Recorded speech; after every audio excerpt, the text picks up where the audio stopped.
This is Mabita Forest. Mabita Forest in Uganda. Look at how thick it is. And usually we see chimps here. We see little monkeys that pass by. They are usually everywhere hanging around here. And then we might get lucky to see. But this is our Mabita Forest, guys. So we're driving.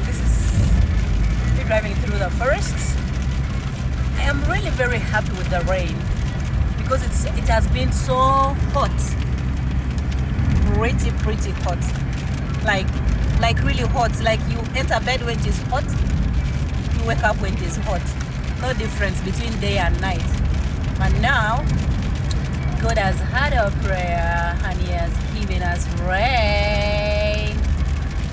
Come, very quick.